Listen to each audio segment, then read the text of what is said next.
University of the Western Cape.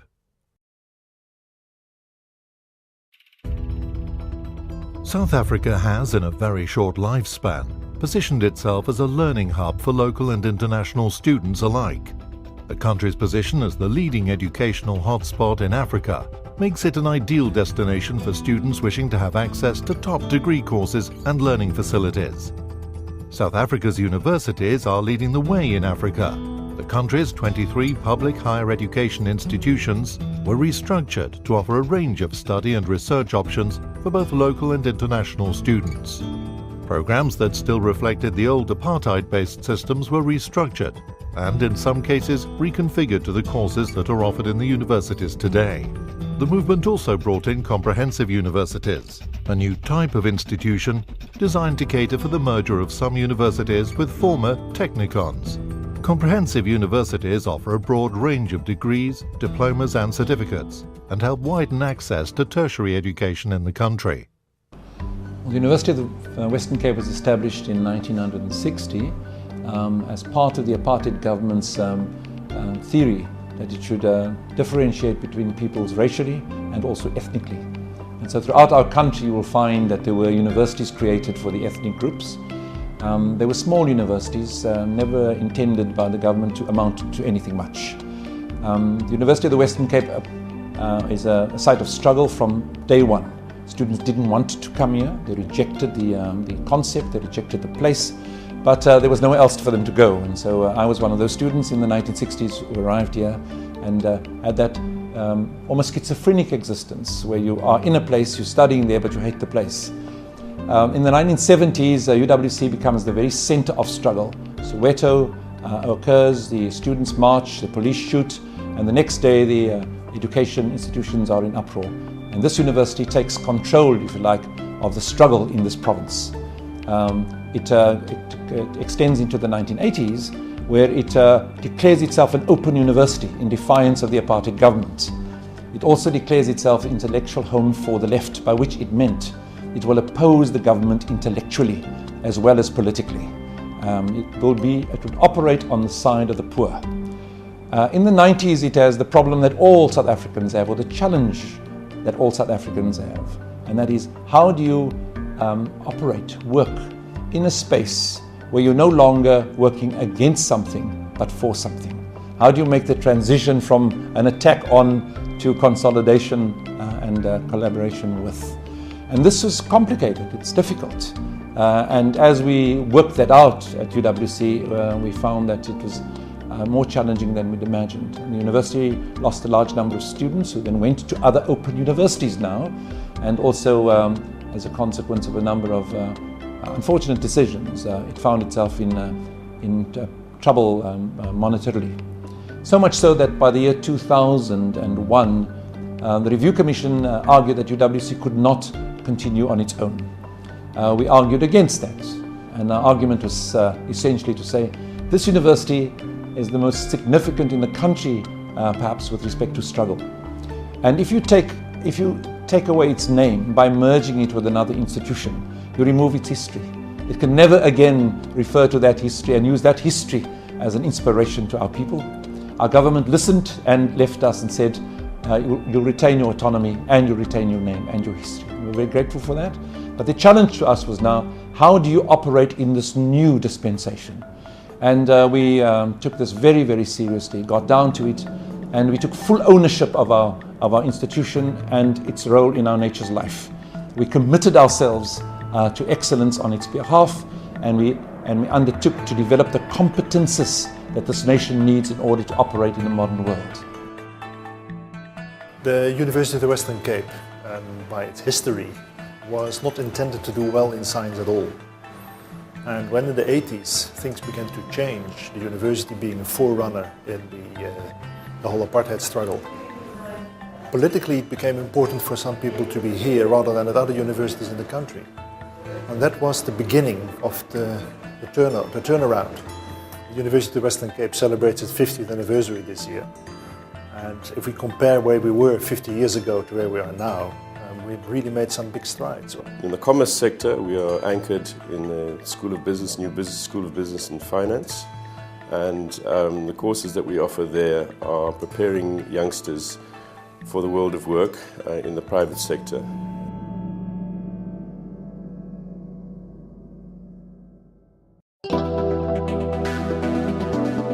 Originally established in 1959 as an ethnic college for coloured students, the University of the Western Cape has a history of creative struggle against oppression, discrimination and the disadvantaged. Among academic institutions, it has been in the vanguard of South Africa's historic change, playing a distinctive academic role in helping to build an equitable and dynamic nation. We took seriously the three challenges given to us by our nation in 1994. The first one, to help to build a democracy.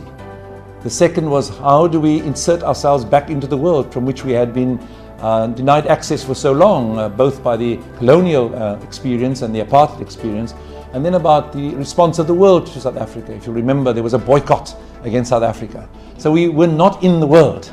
And so post-1994, we had to get back into the world, and in a big way, because the world had not stood still. There were all kinds of developments out there, especially in the area of technology and science, and we now had to find a way to get back into that. And the third challenge was, how do we deal with the ravages of apartheid? All this horrible damage done. You might not know this, but our new government starts off its life with a 400 billion rand debt created by the apartheid government, borrowings from the pension funds of the people of South Africa. So right from the start, they have this crippling millstone, as it were, that impedes the rapid development. I think what differentiates a university from another kind of institution is that it is research-driven. And we take very seriously the idea of being a research-driven faculty. The interests of the Institute are really in microbiology, but in extreme microbiology. We work principally on the microbial ecology of extreme environments, so we're interested in very cold environments. The Antarctic, for example, is one of our major research targets. What is unique about our programs at the University of the Western Cape School of Nursing is that, unlike other health sciences that take students to the community, we bring the community into the learning environment.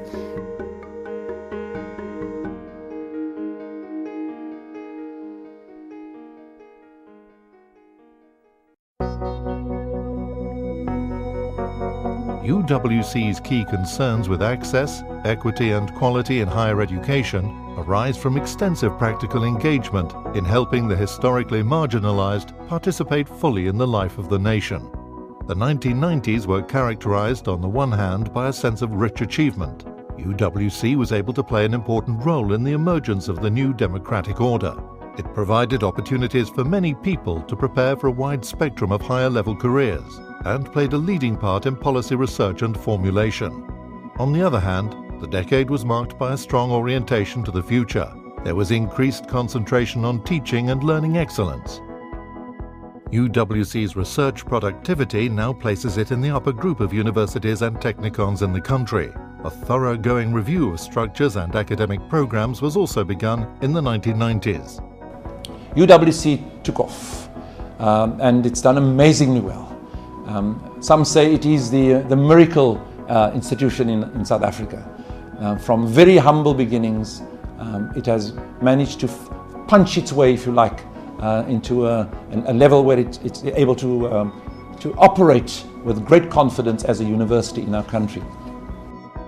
At the University of Western Cape, you can get a real insight to its past just by coming to the old Senate building of the Coloured Parliament, which is still in use today. It really gives you an insight as to how things were, and it's unbelievable to see the transformation that the university has undertaken.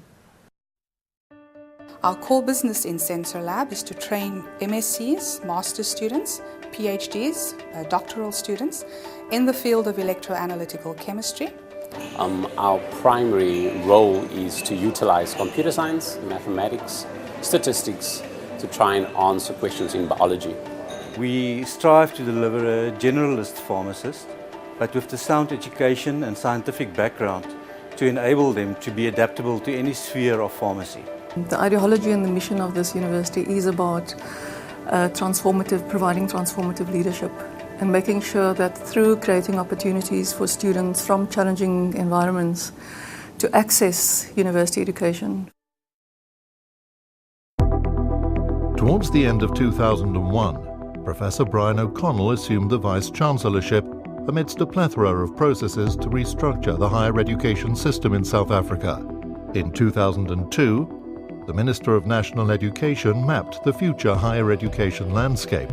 One of the outcomes of the restructuring process was that UWC would retain its status as an autonomous institution.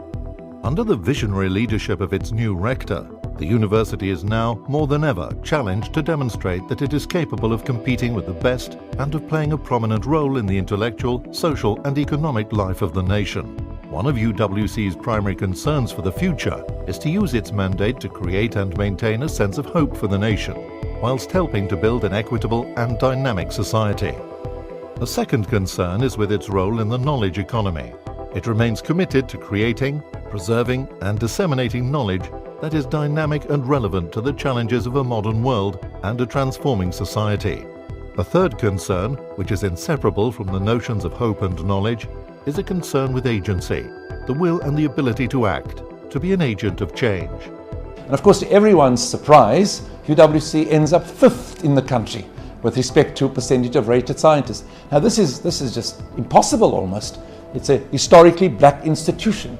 It doesn't have all of the resources and the cultural capital and the financial support that the historically white universities have. But it understands that it is a metaphor for our nation, because it is a microcosm of South Africa. And if we can succeed at this university and do great things, then the message to our nation is that it's possible for us also to do that. The standard of science at the University of Western Cape has caused the need for them to build this brand new, state-of-the-art building dedicated only to science and research. It takes pride of place on campus and is an example of all the excellence that is coming from here. UWC has set itself up to become one of the leaders in scientific innovation with the construction of the new Life Sciences building. The venue is equipped with the latest teaching technology and can accommodate 1,800 undergraduate students and 273 postgraduate students, and a common faculty facility boasts a 200-seater lecture theatre. The Bioinformatics Institute, Biodiversity and Conservation Biology, Medical Biosciences, Herbal Sciences, Biotechnology and Earth Sciences departments are all housed in the Life Sciences building. The Life Sciences building firmly establishes UWC as the centre of excellence for scientific studies in Africa and the wider world. The 500 million rand building is set to be a working and living monument to advancement, both socially and academically. And our dream, that will become the mecca of life science study in Africa. That we will draw into this building the very best minds, all the best minds, but essentially looking to model for young Africans what Africans are capable of doing. So I'm looking to the friends in diaspora, Africans who have gone over and become giants intellectually in other parts of the world, to come back and spend some time and work with these bright youngsters and convince them of their talent and unleash it for us. And that's the dream for that building, and well, it's just a wonderful reality for us now. Here we are in the physics department of University of Western Cape, where they are using state-of-the-art technology to aid their studies. This microscope behind me is the only one of its kind in the continent. Hi, welcome to the Science Learning Centre for Africa. We're a centre for science and mathematics education. Our job is to support education in math and science for teachers, learners, curriculum advisors, all those people that work in schools, both primary and secondary schools. That's our job, to support them, to help them with especially with educators with the content knowledge. You take a piece of cloth and you close it up, you exclude the oxygen, because everything burns in oxygen. And what Jade is showing us here is giving us, releasing in this compound, releasing oxygen and showing us that without light, oxygen has been released, and what it will do, combustion will take place.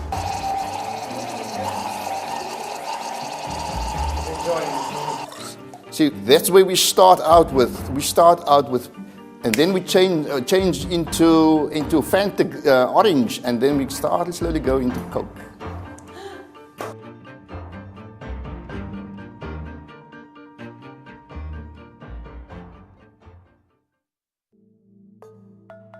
The Faculty of Dentistry at UWC last year was 35 years old, so we're in existence for 35 years. There are 4 dental schools in South Africa, and we are the largest one.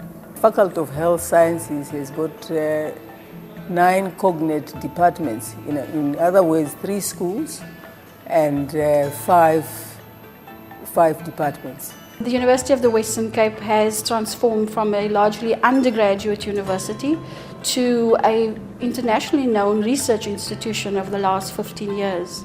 E-learning has grown exponentially at the University of the Western Cape over the last 5 years.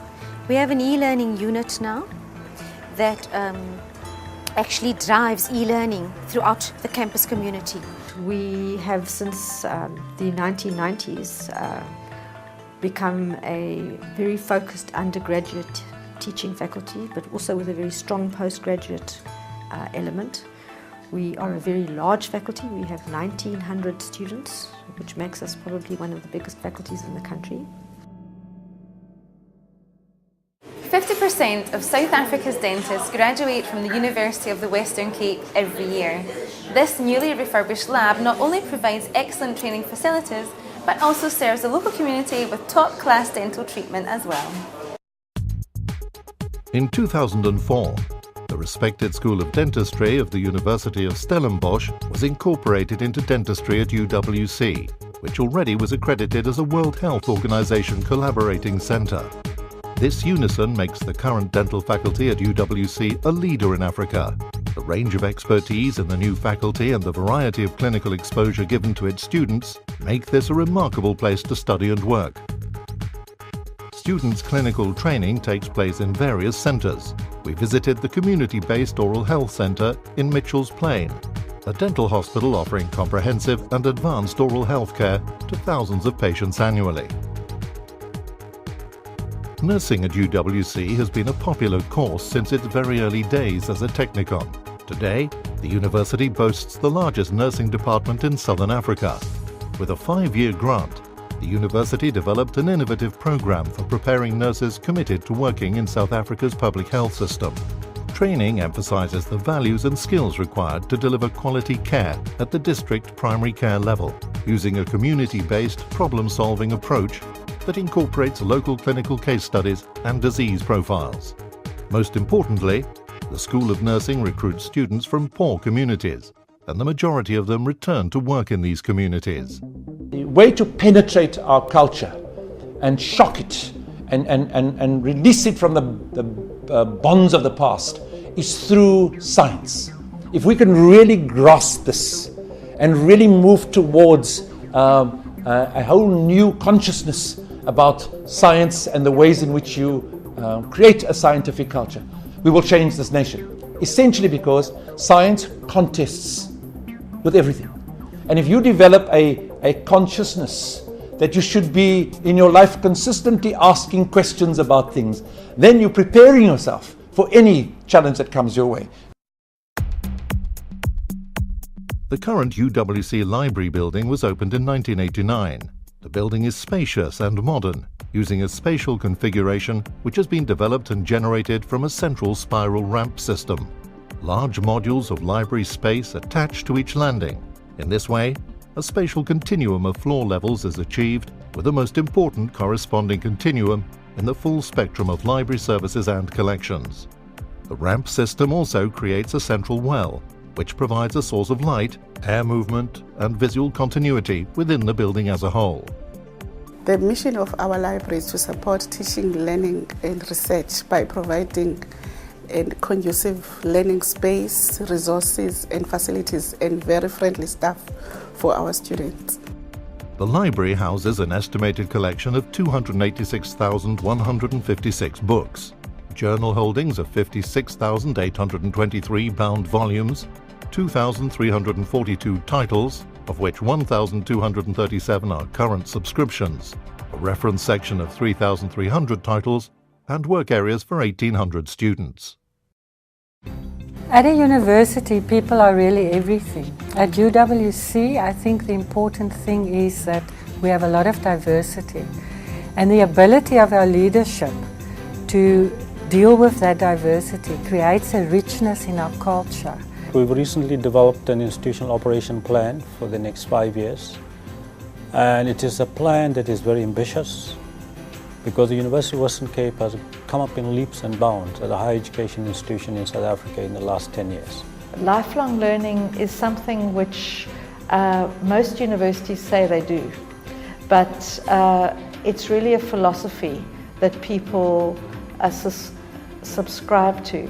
We're currently raising funds and starting research on a big project that looks at the problem of what is popularly known as land grabs in sub-Saharan Africa, where governments and large corporations buy very large pieces of land, often with poor and marginalized people living on it, in order to secure land, often for biodiesel production.